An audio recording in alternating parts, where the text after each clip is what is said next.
¿Qué tal, amigos? Volvemos a estar en el foco y volvemos con una razón bastante poderosa en este caso, que es el anuncio que se hizo ayer por parte de la Unión Ciclista Internacional del nuevo calendario ciclista, el calendario reformado, un calendario muy comprimido, un calendario atípico, que es el que vamos a discutir hoy un poco y que yo creo que lo tenemos además que ver con una visión, o por lo menos vamos a tratar de transmitirlo con una visión optimista, ¿no?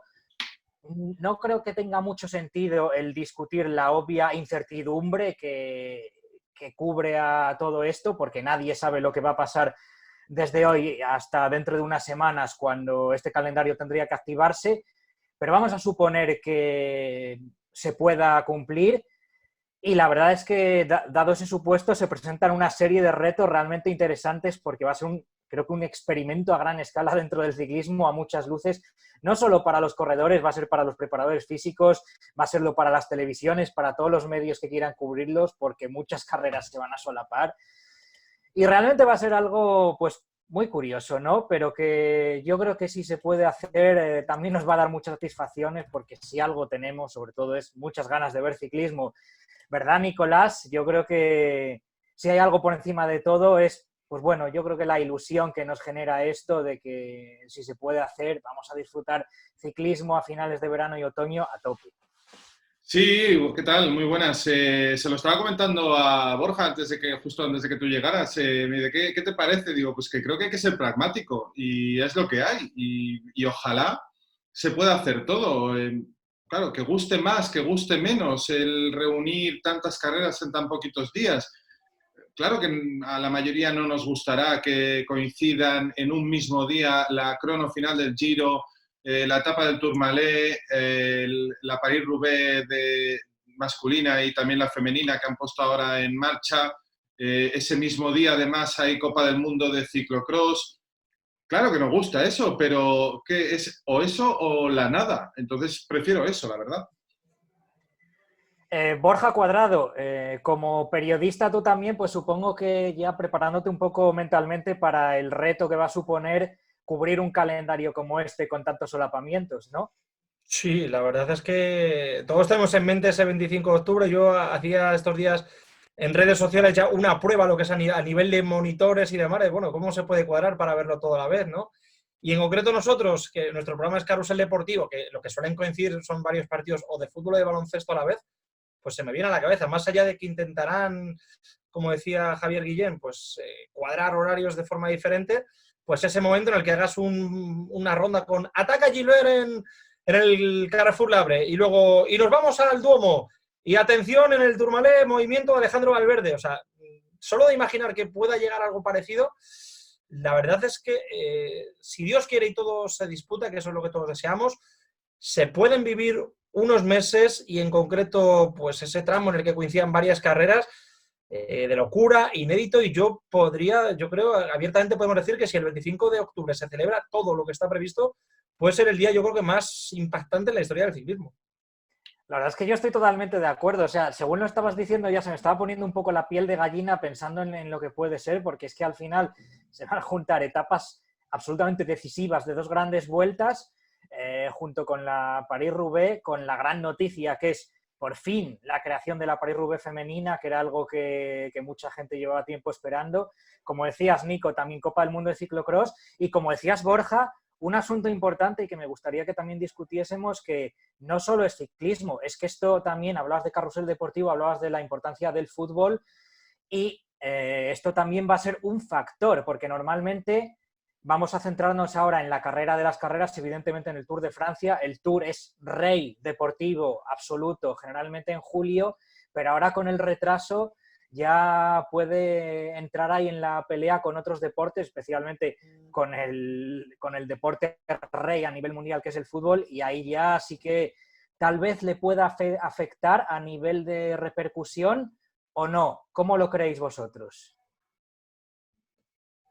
Bueno, pues yo tengo Que le las... dé Borja, que... Sí, Vale. Borja. Sí, mira, pues precisamente estos días he estado con mi jefa en la radio, hacía tiempo que no iba en 3 semanas y tenía un calendario y me ha dicho, oye, ¿cuáles son las fechas finalmente de las grandes vueltas? Y las estaba apuntando y claro, en algunos casos era agosto, como es el Tour, y decía, bueno, pues no hay otra cosa, ¿no? Porque si Roland Garros en principio luego va para septiembre, a ver qué ocurre. El fútbol no tiene, por supuesto, fechas de si se celebrará o no. Muy pendientes de lo que va a pasar con las motos y con los coches, ¿no? Que al ser también a nivel mundial, alrededor de prácticamente pues, los 5 continentes, es muy difícil cuadrar. El Tour siempre se ha dicho que es el gran evento del mes de julio, porque además también no hay, o sea, es decir, no es por infravalorar el Tour, pero es que además no hay otro gran evento, entonces pues adquiere gran dimensión, ¿no? Entonces, nos encontramos en una situación nueva, pero estamos en un año excepcional, entonces cualquier resolución es excepcional y yo, viendo cómo está el panorama, yo creo que al que le guste el ciclismo va a seguir viendo el ciclismo y luego, lógicamente, pues a lo mejor a nivel publicitario no tienes la misma repercusión, pero desde luego no tendrías ninguna repercusión si no se celebra. Entonces, como es un año de, en cierto modo, sálvese quien pueda, bueno, sobre todo el Tour yo creo que va a tener mejores fechas, luego ya la Vuelta está ya más metida en lo que es casi el invierno. Es distinto. Yo creo que las cifras no van a ser igual para las empresas, pero hay que ser relativamente optimistas, sobre todo en un escenario como el que estábamos hasta hace unos días en el que ni siquiera había fechas. Claro, yo opino muy parecido, pero lo que creo que debe de preocupar, porque claro, estamos asumiendo que el fútbol comience en sus fechas habituales. Yo no lo sé, con los Juegos Olímpicos el año que viene, con el Europeo, etcétera, etcétera, con partidos todavía por disputarse, yo no descartaría que el Tour efectivamente tenga ya una gran competencia por parte del fútbol, incluso en esas primeras semanas de septiembre. Si es así, oye, que si le tienen que quitar el podio de ser el evento deportivo más visto en televisión durante sus días, pues no pasa nada. Pero sí que puede pasar en el sentido de lo que hemos hablado en más de una ocasión durante estos últimos meses. Si el Tour representa el 65% de la visibilidad publicitaria que tienen las empresas que invierten en equipos ciclistas, de todo el año, 65%, si el Tour pierde cuota y ya no es ese gran evento mundial porque tiene competencia de otros deportes, a mí lo que me preocupa es que pueda afectar a la viabilidad económica de los equipos de cara a 2021 e incluso 2022, porque además tendrá competencia, en este caso el Tour apenas va a tener competencia dentro del ciclismo, aunque bueno, coincide con Tirreno Adriático y alguna otra clásica, pero a mí lo que me preocupa es ese rendimiento económico de los equipos, ¿no? en el Tour. Más que nada porque todo el mundo señala esa carrera como la tabla de salvación económica de sus proyectos. Y si va a terminar coincidiendo, porque, Borja, corrígeme si me equivoco, la final de Champions tampoco tiene fecha y al paso que vamos, tampoco es descartable que nos vayamos a una final de Champions julio-agosto y que pueda coincidir en un momento dado. Hay fechas, bueno, vamos a ver, parece que va a haber fútbol en Alemania, pero si todo fuera bien... Hablaban ya de, perdona, sin público, ¿no? Pero empezar ya dentro de unos días. Eso es, incluso se retrasaría, yo creo, por los casos positivos, es verdad, todos asintomáticos en equipos como el Colonia, el Borussia Mönchengladbach, equipos de la segunda división de Alemania, pero si el fútbol se celebra aquí en España, quedan 11 jornadas, decía Javier Tebas, el presidente de la Liga, de que habría partidos prácticamente todos los días de la semana. En la cadena SER creo que hayamos informado de que, exceptuando el lunes, habría partidos el resto de días en 4 turnos, creo 5, 7, 9 y 11 de la noche. Es decir, una locura, pero te podrías, por decirlo de alguna forma, quitar de en medio de la liga, te la podrías quitar de en medio a lo mejor en un mes y medio y guardarte agosto para la Champions. La verdad es que es muy difícil, porque es que además te puede coincidir con que haya ya un gran premio de Fórmula 1 si es que se celebra. La verdad es que es una locura, es todo impredecible, ¿no? Pero está claro que sería muy raro que todos los grandes eventos deportivos que se han pospuesto o cancelado y al final, de repente, por arte de magia, el Tour de Francia fuera el único evento. Habría competiciones o organizaciones que dirían, ¿qué pasa? ¿Que son los más listos? ¿Son los únicos que han sabido aguantar y han encontrado su hueco? Pues no lo sé, pero desde luego el ciclismo ha tenido que ir retrasando su calendario, pero de momento, quitando pruebas que ya eran inevitables porque se habían quedado muy atrás, como Vuelta a Cataluña en el calendario, no está reculando. Se va a comprimir todo, pero de momento no da nadie un paso atrás en lo que son las grandes vueltas. Sí, la verdad es que sigue todo lo, digamos, grueso, más importante del calendario sigue ahí, es verdad, comprimido, retrasado, pero continúa ahí. Y al respecto de lo que estabais diciendo, Yo por una parte estaba pensando que evidentemente el aficionado ciclista es fiel y además va a tener más hambre de ciclismo que nunca. Entonces, en ese caso, por esa parte las audiencias iban a responder, pero no hay que olvidar que el Tour de Francia, precisamente por lo que decíais, por ser en el verano, en una época vacacional, en una época en la que no coincide generalmente con otros grandes eventos deportivos, es también un evento que suele ser muy seguido por gente que no es tan aficionada, el típico que se pone pues a echar la siesta, no en su casa poniendo el Tour y que un poco entre sueño y sueño ve algo de las etapas y que es yo creo que es un elemento muy importante en el número global de audiencia que tiene una carrera como el Tour de Francia.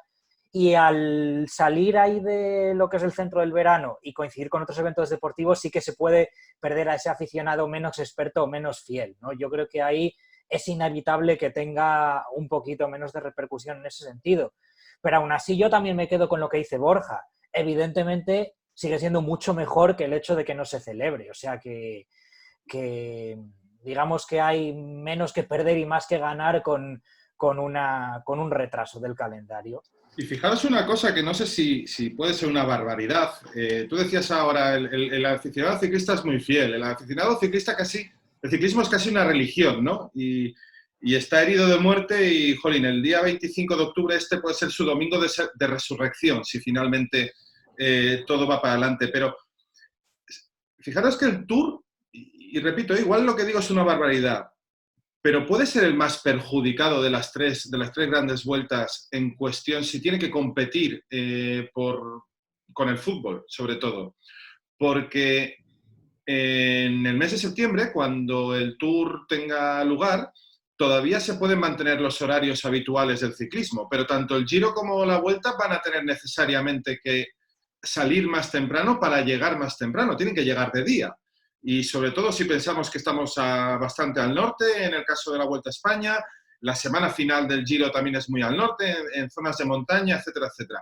Con lo cual, es hasta posible que Giro y Vuelta no tenga que competir en audiencias en el mismo horario que en el fútbol. Con lo cual, hasta en ese sentido, igual esas dos carreras tienen algo que ganar. Mirándolo de esa forma, yo creo que tienes razón.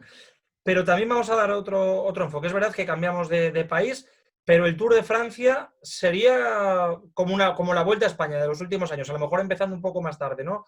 Es verdad que este año querían empezar el 14 de agosto, pero suele empezar en torno al 20 de agosto y el Tour empieza el 29. Ya te digo yo, lo que es a nivel de trabajo nuestro. Lógicamente en el Tour tenemos más espacio porque generalmente no hay ningún evento en verano a esa hora por la tarde. Bueno, yo recuerdo que estos años sí que nos ha coincidido alguna final de Wimbledon, de Garbiñe Muguruza, que sí que la alternabas con el Tour, pero generalmente, o el Mundial, que es verdad que en 2018, el Mundial de Fútbol, había partidos temprano y coincidían. Yo recuerdo, por ejemplo, y la etapa de Roubaix acabó a las 4:30 y la final del Mundial empezaba a las 5, empezaba en media hora, además con Francia, eso ya es otra historia, pero fue súper divertido porque allí al lado del velódromo instalaron una pantalla gigante y la gente acabó de ver la etapa en Roubaix y se puso a ver la final del Mundial, estaba todo organizado.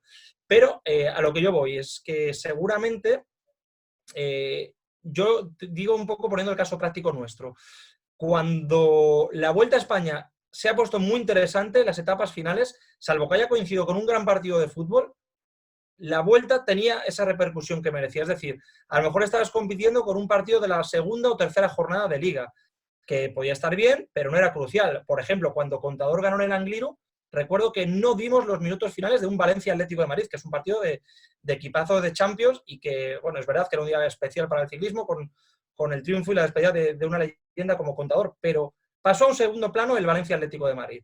Entonces yo pienso que, viendo que el Tour puede estar en las fechas, o sea, la Vuelta puede estar en las fechas de un Tour de Francia, perdón, al revés, el Tour estaría en las fechas de una Vuelta de otros años, si el Tour se pone muy emocionante, salvo que haya un Madrid-Barça en esas fechas, yo creo que el Tour tendría la repercusión que se merece. Ojalá sea así, porque además eso demostraría, o me quitaría la razón cuando digo que en España somos de fútbol más el deporte de moda, en el sentido de que tengamos a un deportista destacado, llámese Fernando Alonso, llámese Miguel Indurain, llámese Rafa Nadal, que nos hace fijarnos en ese deporte y luego, en cuanto dejan de estar, nos olvidamos, ¿no? Y ojalá sea así.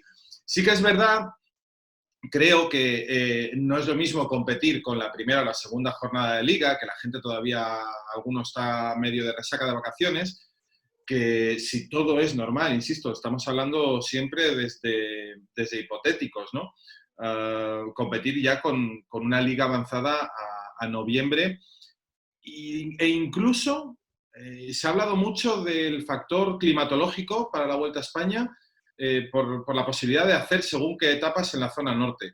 Oye, el factor climatológico también puede influir mucho a la hora de que la gente decida ir o no a las cunetas, ¿eh? Porque aunque hemos visto cómo también se llenan en eventos del mes de febrero, del mes de marzo, yo insisto en el cambio horario. Vuélvete tú después a casa, imaginaros, desde la cima del Tourmalet, con la climatología ya de finales de octubre y demás. Ahí ese es el punto que más me escama de este calendario, insistiendo en que es el que puede ser y ojalá sea todo un éxito. Creo que además que para la Vuelta, no sé qué os parece a vosotros, aunque coincide con la última, su primera semana coincide con la última del Giro, ha caído bastante bien porque en principio los vueltómanos que hagan Tour, que serán los mejores, de plantearse un doblete se plantearán el Tour Vuelta. Veo muy complicado cualquier otra posibilidad. Tour, Giro, teniendo en cuenta que están por medio de los mundiales, me parece muy complicado. Sí, es en lo que yo estaba pensando. Hombre, bromeábamos antes, ¿no? Un poco con que Alejandro Valverde sería capaz de doblar Giro Vuelta, que se superponen en una semana, pero sí, yo creo que es obvio, ¿no? Vamos a ver, repasemos un poco. El Tour de Francia terminaría el 20 de septiembre y el Giro de Italia empezaría el 3 de octubre. Yo creo que es una locura, ¿no? Intentar hacer las dos grandes, teniendo en cuenta que están los campeonatos del mundo entre el Tour y el Giro también, y que son campeonatos del mundo que van a ser muy, muy apetecibles para los vueltómanos porque es un circuito durísimo, es un circuito de montaña para escaladores, así que Tour más mundial y después Vuelta a España me parece lo más razonable en cuanto a doblete de cara a un vueltómano, y después tendrán que estar los que elijan. A lo mejor hay gente que elige Mundial más Giro. Yo creo que puede ser una combinación bastante interesante también, pero es muy complicado que el Giro se combine con el Tour de Francia, por lo menos a nivel de corredores que aspiren algo a la general, ¿no? Creo que es perfectamente factible que haya a lo mejor sprinters que se planteen solo hacer a lo mejor entera una de las grandes vueltas y en la otra correr una semana, y en ese caso sí que podrían doblar. No sé tú, Borja, cómo lo ves, y también crees que Tour Vuelta es la combinación más normal o crees que habrá algún valiente que intente Tour y Giro. Pues yo creo que para que haya algún valiente, lo que dices tú, o eres un sprinter o te ha ido muy mal en el Tour porque te has tenido que retirar, entonces, bueno, sí que puedes participar, pero la verdad es que va a ser muy divertido, ¿eh? La forma en la que se van a elaborar los calendarios de los ciclistas va a ser espectacular. También estaría bien conocer el testimonio de un ciclista que te diga si llegando tan fresco a ese estado de la temporada sí que te puedes permitir el lujo de pegarte esa paliza de 2 grandes vueltas casi seguidas. Es decir, si es tan sencillo como decir, te has tirado 4 o 5 meses sin correr, entonces puedes correr de golpe todo. Pues eso seguramente, bueno, te dirían los ciclistas que al ritmo al que se va a correr, que yo creo que eso es otra. Yo creo que se pueden producir medias muy elevadas, porque los ciclistas ya están entrenando, podrán tener alguna carrera, ya veremos cuál, porque se siguen produciendo restricciones, pero por ejemplo Dauphiné no parece que vaya a haber muchas más grandes vueltas muchas vueltas antes de una semana. Y luego, por ejemplo, yo os lanzo la pregunta, me lo comentaba un aficionado por Twitter, por ejemplo, ¿qué calendario va a tener Peter Sagan este año? Si le veíamos incluso corriendo el Giro de Italia, no sé cómo lo veis vosotros, a lo mejor. Pues mira, iba a haceros un comentario respecto a eso. No sé si es que quiero ser muy optimista respecto de la Vuelta a España o si estoy siendo objetivo.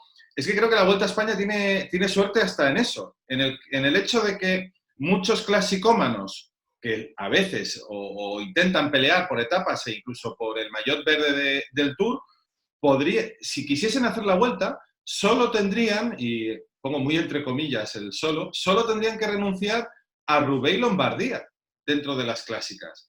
Porque el Giro... Esas comillas son muy grandes, ¿eh? Cuidado. Lo sé, pero si tú tuvieses que elegir entre... Oye, mira, tienes que renunciar a uno de los dos paquetes. Los paquetes son o Roubaix o Lombardía, o Lieja, Amstel, Gante-Wevelgem, a través de Flandes y Vuelta a Flandes. Hombre, el Giro coincide con muchas más grandes clásicas. Yo no sé, Peter Sagan, por ejemplo, en este caso... no creo que renuncie a Roubaix, sinceramente. Me imagino que, y es una locuración de ahora mismo, que hará Tour de Francia y luego todo el bloque de clásicas. Pero sí que puedo pensar en más de uno que decida, pues eso, saltarse Roubaix, Lombardía y probar con la Vuelta, ¿por qué no? Y en este sentido es interesante también decir que para la mayoría correr la Vuelta a España no significaría tener que renunciar a Roubaix y Lombardía. Sería probablemente, siendo realistas, tener que renunciar a Roubaix o a Lombardía, porque muy pocos ciclistas van a tener aspiraciones en ambas carreras, ¿no? Entonces, todavía se pone un poquito más a favor de la Vuelta, yo creo, en este caso. Sí, mira, yo estoy mirando el calendario y en el caso de Sagan, Lieja-Bastogne-Lieja el día 4 de octubre, recordemos que el Giro empieza el día 3, la Amstel el 10 y a través de Flandes sí que sería 14, es decir, esas dos primeras clásicas yo no recuerdo a Sagan, ¿no? En Lieja y en Amstel brillando, entonces no sería descartable, ¿no? De decir que puedes correr el Tour mundial. Yo creo que para Sagan es muy difícil, pero es un tricampeón mundial y es el representante de Eslovaquia, tiene que estar. A lo mejor comenzar el Giro, porque hasta el 14 que no se celebraría Flandes, por lo que veo yo aquí, a lo mejor sí que podría tener oportunidad, ¿no? Va a decir, bueno, permitirse el lujo de correr a medio gas otra carrera para no perder la forma y luego ya poder estar en las clásicas. Es que va a ser muy difícil, ¿no? Poder cuadrar todo. Tienes días de descanso. Sé que esto no es como antes, que tienes una semana entre una Roubaix y Flandes. Aquí es que tienes 3 días entre un monumento y otro en algunos casos y luego llenas una gran vuelta. O aquí acaba el Tour y tienes el Mundial. Yo creo que va a ser... Yo creo que estresante también para los ciclistas. Hombre, la verdad es que en cierto modo es fascinante, ¿no? El tratar de lucubrar un poco con lo que pueden ser los calendarios. Yo también, mientras lo decías, estaba pensando más quizá en el típico ciclista italiano. Por ejemplo, un Vincenzo Nibali, pues ¿qué podría plantearse? Pues yo creo que hacer primero Strade Bianche, San Remo, hacer Tirreno, que se disputaría durante el Tour de Francia, así que evidentemente no correría el Tour, correría un mundial que es perfecto para un ciclista como él, y después Giro. Yo creo que eso sería así, y terminaría Giro y tendría una semana para recuperar para Lombardía, que es otra carrera que él ya ha ganado y que es perfecta para él. Así que, por ejemplo, yo creo para un Vincenzo Nibali o para otros ciclistas italianos que siempre van a tener cierta preferencia por el Giro, porque ya sabemos que el ciclista italiano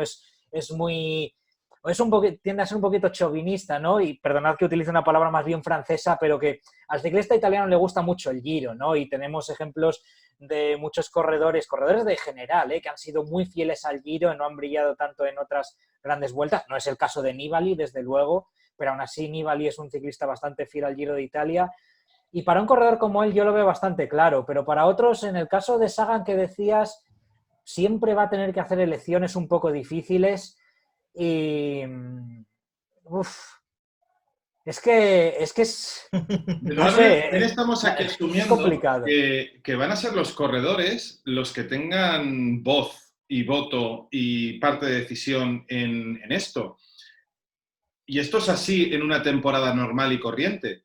Pero es que hemos empezado este programa diciendo que el Tour es la principal fuente de financiación de los equipos, en el sentido de que les da toda su exposición publicitaria o gran parte de esa exposición publicitaria. Entonces, yo no tengo tan claro que el equipo de un Nibali vaya a prescindir de él por aquello de que el campeón italiano tiene que estar en la carrera italiana. Oye, igual su equipo decide, mira, nuestro mejor corredor tiene que ir al Tour. Y punto final. Y es otra posibilidad que se puede dar perfectamente, vamos, me parece de lo más realista, ¿no? Lo que pasa es que en este sentido yo creo que Vincenzo Nibali normalmente en sus equipos ha sido, claro, siempre en temporadas normales, ¿no? Pero ha sido un corredor que ha tenido bastante libertad a la hora de elegir sus calendarios y lo recordaréis perfectamente en temporadas eligiendo Giro o Vuelta en lugar de Tour de Francia, o corriendo Giro para la general y el Tour de Francia relajado, buscando alguna escapada o alguna etapa solo y sin implicarse en la general. Entonces, claro, es difícil también pensar o valorar si el ciclista va a continuar teniendo ese peso a la hora de las decisiones que tendrían unas temporadas normales, o aquí va a ser todo, oye, estas son unas circunstancias muy especiales, hay que hacer lo que beneficie al sponsor, ¿no? Y lo que sea más favorable para nuestra imagen en general y para dejarnos ver. Y esto puede hacer que sí que se elijan algunos calendarios que a lo mejor no son los que el corredor ve más favorables en cuanto a preparación o a lo que él consideraría oportuno correr, pero sí de cara a visibilidad de sponsors y de cara a, en cierta manera, salvar la temporada económicamente para el equipo, pues que lo vean de otra manera, ¿no? Pero mirad, yo quiero aquí apuntar una cosa positiva, no buena, que me ha gustado. Nosotros criticamos, y creo que con razón, vamos, nosotros me refiero al mundo del ciclismo en general, se critica muchas veces a la Unión Ciclista Internacional y creo que con razón, pero yo creo que dadas las circunstancias, aquí han hecho el mejor trabajo posible que había, porque creo que no había muchas más posibilidades, y sobre todo una cosa es fundamental y es básica, es que han creado un objetivo para los corredores, un objetivo para los preparadores. Por lo menos ahora los ciclistas van a estar entrenando sabiendo que hay ciertas carreras en ciertos días, en ciertas fechas, ¿no? Que era lo que hasta ahora no tenían. Que luego las circunstancias no permiten que se corran, vale, pues eso ya es una hipótesis, pero por lo menos tiene un objetivo, porque yo creo que para el ciclista profesional es fundamental entrenar con un objetivo y ahora ya lo tienen, y eso, desde luego, es algo a celebrar. Desde luego que sí. Yo me quedo con un detalle ahora de lo que estamos comentando, ¿no? De ciclistas que doblen, de que queremos ver a todos los grandes en la mayor parte de carreras posible, pero yo intento enfocarlo desde el punto de vista del gregario, del que no es una estrella.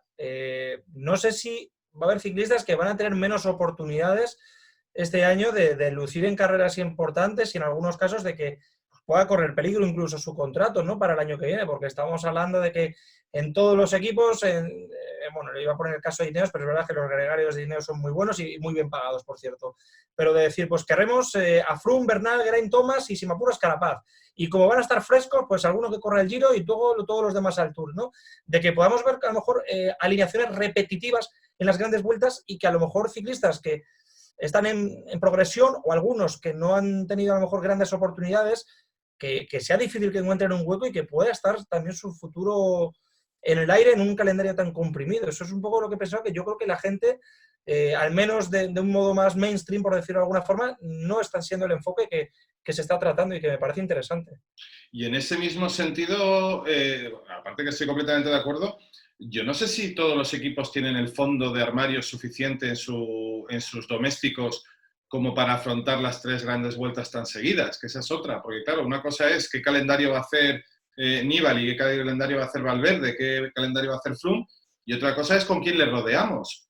Porque, bueno, Valverde puede perfectamente hacer Tour mundial, descansar y venirse a la vuelta, pero ¿y el que va al Giro, que va solo? ¿O cómo le protegemos? Y si llevamos buenos gregarios al Giro, ¿cómo van a llegar al Tour? No lo sé si todos los equipos, igual el ejemplo de Movistar puede ser bueno este año en el sentido de que han renovado mucho plantilla, tienen mucho corredor joven y mucho me temo que si quieren hacer esa apuesta de doblete, van a tener directamente que renunciar al Giro, como ya sucedió hace un par de años, y llevar ahí un equipo muy joven, muy joven, iba a decir sin ninguna aspiración, con pocas aspiraciones. Sí, porque no olvidemos tampoco que aquí estamos centrándonos completamente en el World Tour, pero este no es todo el calendario ciclista. Hay más carreras, evidentemente, fuera del World Tour, que los equipos tienen que correr, que tienen que cubrir un cupo de participantes y que, evidentemente, porque no hay otro remedio, se van a solapar también con estas carreras que ya de por sí se están solapando del World Tour. Entonces, hablamos de una coincidencia aún mayor y realmente va a ser un reto, ¿no? a muchos niveles. Después se me ocurre también que, evidentemente, lo que son muy importantes son las preparaciones en altitud, ¿no? A día de hoy, que son algo fundamental a la hora de entrenar de cara a objetivos, ¿no? Y dependiendo un poco de cómo estén las restricciones de viajes internacionales a esas alturas o acercándose al principio de la temporada, puede ser que haya ciclistas que sencillamente no puedan permitirse el ir a entrenar en altitud porque no puedan a lo mejor viajar al lugar al que querrían hacerlo, o que sencillamente no haya sitio porque estén ya todos el mundo concentrado en el mismo lugar y va a haber gente que se va a quedar fuera. Sí, además, fíjate que no hemos hablado de ella, pero es que nos han metido ahí, a caballo entre Giro, Vuelta y demás, el Tour de Guangxi, que esa sí que es la única carrera que no termino de entender muy bien qué pinta, aparte de de los intereses económicos que todos nos podemos imaginar, ¿no? Porque, perdón, vamos a llevarnos a buena parte del pelotón internacional a China, mientras hay problemas para viajar, mientras hay un Giro, mientras hay Tour de Vuelta a Flandes, mientras hay Vuelta a España. Aquí, decías antes, esta vez la UCI lo ha hecho bien. Bueno, nos sigue demostrando que no es capaz de acertar siempre en todo, independientemente de que en general, y por terminar mi intervención, hay cosas que me gustan mucho y sobre todo en el ámbito femenino, ¿no? Que son, sobre todo y ante todo, la creación de la París-Roubaix femenina y el aumento a 3 días de la Madrid Challenge, que sigue creciendo. Sí, eso no lo habíamos mencionado, París-Roubaix, pero lo de la Madrid Challenge es también muy interesante. Se convertirá en una especie de criterium internacional, de lo que era el criterium internacional, no estaría mal. No lo sé, pero hoy ya hemos publicado la noticia de que para 2022 parece ser que va a haber por fin Tour de Francia femenino. Sin detalles todavía, no sabemos ni cuánta duración tendrá, si se parecerá o no se parecerá al que en su momento existió. Pero bueno, por ahora la Madrid Challenge va ganando a la Cooks. Desde luego que sí. Y echando un vistazo sobre las fechas que estábamos comentando, con el Tour de Guangxi coincidiendo con el Giro, a la vez está Flandes y antes a través de Flandes. La cuestión es, yo lo hablaba con un auxiliar de un equipo extranjero del World Tour estos días y me decía que pueden tener problemas realmente a nivel de logística para poder enviar a tantos escenarios, pues lógicamente todo lo que es la logística que corresponde, ¿no? Desde el tema de autobuses hasta coches, bicicletas, auxiliares, mecánicos, doctores, ciclistas incluso, y que claro, eso podría provocar que es inevitable que las carreras pequeñas que se vayan utilizando al final terminen no encajando. Así que habrá que ver cómo evoluciona eso, porque al final, como en todo, el más pequeño es el que saldrá perjudicado. Bueno, pues hasta aquí nuestro análisis del nuevo calendario. Al final, lo que vosotros penséis sobre él es lo más importante. Esto es un poco nuestra idea sobre él. Ojalá podamos verlo todos, ojalá podamos disfrutarlo y esperemos que os haya gustado también este programa. Como siempre, gracias por vernos.